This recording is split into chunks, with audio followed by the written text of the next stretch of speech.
السلام علیکم۔ اللہ کے فضل کرم رحمت کے ساتھ اپنا ولاگ آج سٹارٹ کرتے ہیں۔ تو کہانی پڑھتے ہیں۔ میرا نام گل بانو تھا، میری عمر 12 سال تھی، میرا تعلق شمالی وزیرستان سے تھا، ایک قبیلے سے تھا۔ ہماری ایک بہت بڑی حویلی تھی، لیکن ایک کمرہ ایسا تھا جہاں پر کسی کی جانے کی اجازت نہیں تھی۔ میری عمر اس وقت کم تھی، اس لیے میرے دل میں تجسس نے گھر کر لیا تھا کہ آخر اس کمرے میں کیا ہوتا ہے۔ وہ کمرہ میرے دادا جان کا تھا، بلکہ وہ کمرہ نہیں تھا بلکہ بہت بڑا ہال تھا جس کو بہت بڑا گیٹ لگا ہوا تھا۔ میں سارے گھر میں ادھر ادھر دندناتی پھرتی، کیونکہ 7 بھائیوں کی میں اکلوتی بہن تھی، اس لیے بہت زیادہ لاڈلی تھی۔ لیکن اس کمرے کے پاس جانے کی مجھے بھی اجازت نہیں تھی۔ میری امی کہتی تھیں کہ تم نے اس کمرے میں کبھی بھی نہیں جانا، یہ ایک گندم والا کمرہ ہے، گھر کی گندم اور فالتو سامان یہاں رکھا گیا ہے۔ لیکن مگر یہاں پر گھر کا گندا سامان رکھا جاتا تھا۔ دادا جان اس کمرے میں عورتوں کو کیوں بھیجتے تھے اور 7 دن تک عورتیں وہاں سے باہر نہیں آتی تھیں؟ 7 دن کے بعد واپس آتی تھیں اور پھر اپنے گھروں کو چلی جاتی۔ ان کے 7 دن کا کھانا بھی پانی بھی سب اسی کمرے میں جایا کرتا تھا۔ جب اس کمرے میں کچھ نہیں تھا تو 7 دن تک لوگ وہاں کیا کرتے تھے، اور وہ بھی عورتیں، اور 7 دن بعد عورتیں صحیح سلامت باہر آ جاتی تھیں، جبکہ میری امی مجھے ڈرایا کرتی تھی کہ وہاں نہیں جانا ورنہ تمہیں کوئی چوٹ لگ جائے گی، کچھ ہو جائے گا۔ ایک دفعہ تو صبح صبح ایک عورت کے رونے کی آواز آئی۔ میں نے دیکھا کہ میرے دادا گھر کے صحن میں بیٹھے تھے، اور وہ عورت جس نے برقع پہن رکھا تھا میرے دادا کے قدموں میں بیٹھی تھی اور کہہ رہی تھی کہ مجھے بھی اس کمرے میں آپ بھیج دیں، آپ کو اللہ کا واسطہ ہے، میں بہت پریشان ہوں، مجھ سے زیادہ کوئی مستحق نہیں ہے۔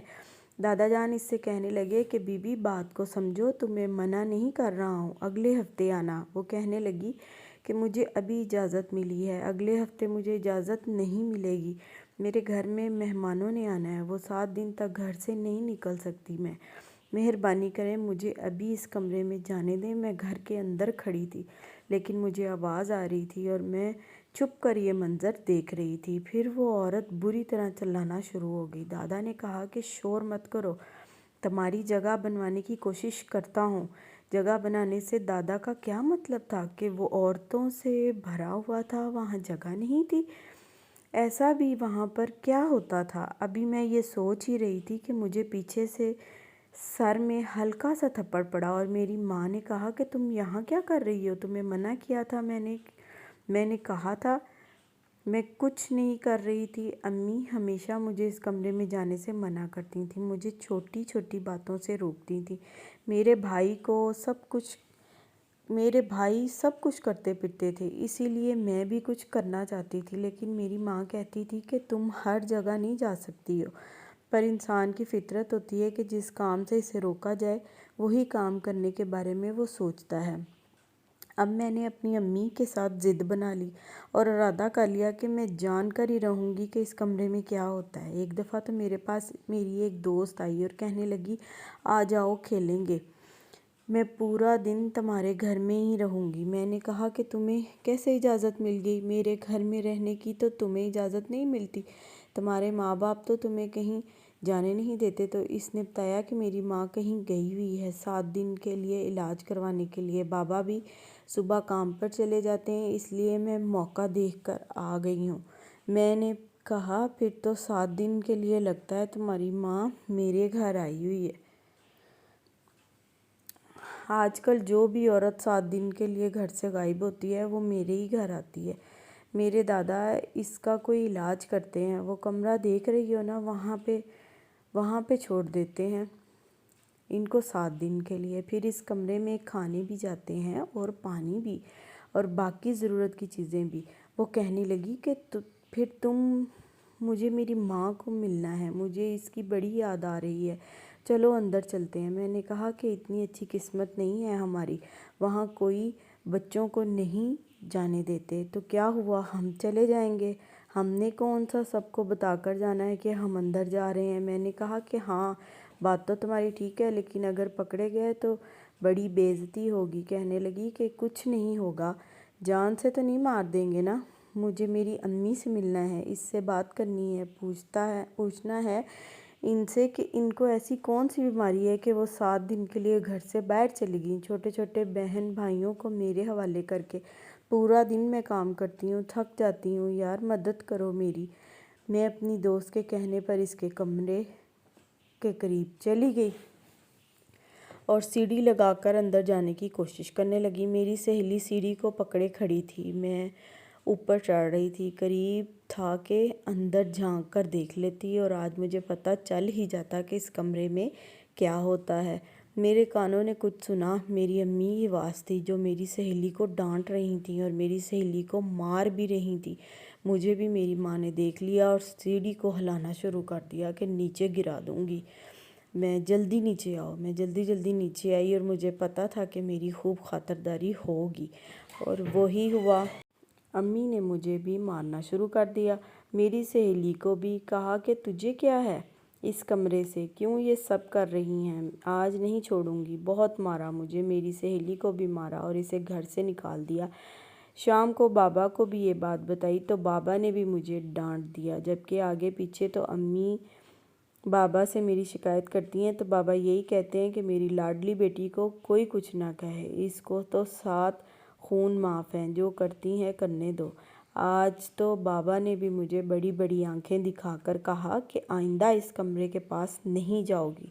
سن لیا گل بانو تم نے، نہیں تو مجھ سے برا کوئی نہیں ہوگا۔ جتنا مجھے میرے ماں باپ منع کر رہے تھے اتنا ہی میرے اندر ضد اور غصہ بڑھتا جا رہا تھا۔ ایک دن میں نے اس کمرے سے چیخو پکار کی آوازیں سنی۔ ایک عورت چیخ رہی تھی اور کہہ رہی تھی مجھے باہر جانے دو، میں نے یہاں پر نہیں رہنا، میں نے یہ کام نہیں کرنا۔ اور دادا بھی چلا کر کہہ رہے تھے کہ بی بی اب آئی ہو تو یہ کام کرنا پڑے گا، تمہاری وجہ سے 4 اور عورتوں کو نہ کیا ہے میں نے، یہاں سے جانا بہت مشکل ہے۔ دادا نے کہا یہاں جگہ بہت مشکل سے ملتی ہے اور اب تم ارادہ نہیں بدل سکتی۔ وہ عورت مزید رونے لگی اور میں سوچنے لگی کہ پتہ نہیں یہاں پر کیا ہو رہا ہے۔ ایک دفعہ میں رات کو اپنے کمرے میں سو رہی تھی کہ ڈر گئی، میں نے چیخنا چلانا شروع کر دیا۔ میرے بابا بھی جاگ گئے اور امی بھی، دونوں بہت زیادہ پریشان ہو گئے۔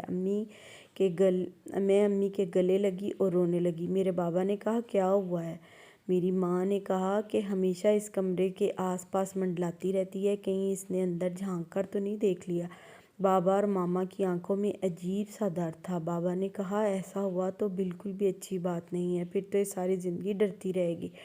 میں اس وقت نیند میں نہیں تھی، ان کی باتیں سن رہی تھی۔ آخر کیا تھا اس کمرے میں جس کو دیکھ کر میں ساری زندگی ڈرتی رہتی؟ پھر میں نے سوچا کہ شاید مجھے باز رکھنے کے لیے اس طرح کی باتیں کر رہے ہیں۔ لیکن ایک دن میری طبیعت بہت زیادہ خراب ہو گئی۔ امی کو بتایا تو انہوں نے کہا کہ دوائی دے دیتی ہوں، ٹھیک ہو جائے گی، لیکن مجھ پر امی کی دوائی کا کوئی اثر نہ رہا۔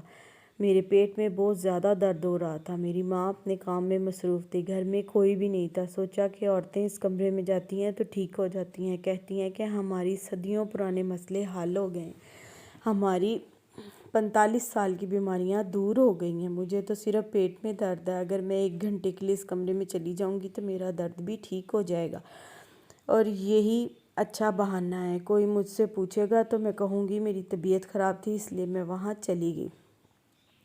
اس کمرے میں جانے کا کوئی مسئلہ نہیں تھا، آرام سے میں اندر جا سکتی تھی کیونکہ اس کے دروازے کے اوپر اتنی جگہ تھی کہ میں آرام سے اس کے اندر سے نکل سکتی تھی۔ مسئلہ یہ تھا کہ وہاں جانے سے پہلے ہی کسی نہ کسی کو خبر ہو جاتی تھی اور میرا پلان ناکام ہو جاتا تھا۔ لیکن آج میدان بالکل صاف لگ رہا تھا، آج مجھے کوئی بھی روکنے والا نہیں تھا۔ بابا گھر نہیں تھے اور دادا بھی گھر پر نہیں تھے، گھر کے کچھ نوکر بھی چھٹی پر تھے۔ دوپہر کا وقت تھا، امی اپنے کام کے بعد تھوڑی دیر کے لیے سو گئی تھیں اور میرے پاس یہی وہ وقت تھا کہ میں آج اپنا کام دکھائی دیتی۔ میں نے بہت آرام سکون سے سیڑھی کو گیٹ پہ رکھا اور آرام سے دوسری طرف اتر گئی۔ دروازے کے آگے بڑا سا پردہ لگایا ہوا تھا، پردے کو ہٹایا تو سامنے اندھیرا تھا، حالانکہ دن کا وقت تھا۔ میں کمرے کے اندر آ گئی اور مجھے محسوس ہوا جیسے اس کمرے میں میرے علاوہ بھی کوئی ہے، اور آس پاس دیکھنے لگی کہ کہیں تو لائٹ لگی ہوگی۔ کمرہ بہت بڑا تھا، اتنا بڑا کہ کمروں کے حساب سے وہاں 10 کمرے بنائے جا سکتے تھے۔ اس کا کمرہ نہیں کہنا چاہیے تھا، یہ تو کسی تبیلے جیسا لگ رہا تھا، اور اتنی گندی بدبو آ رہی تھی اس کمرے میں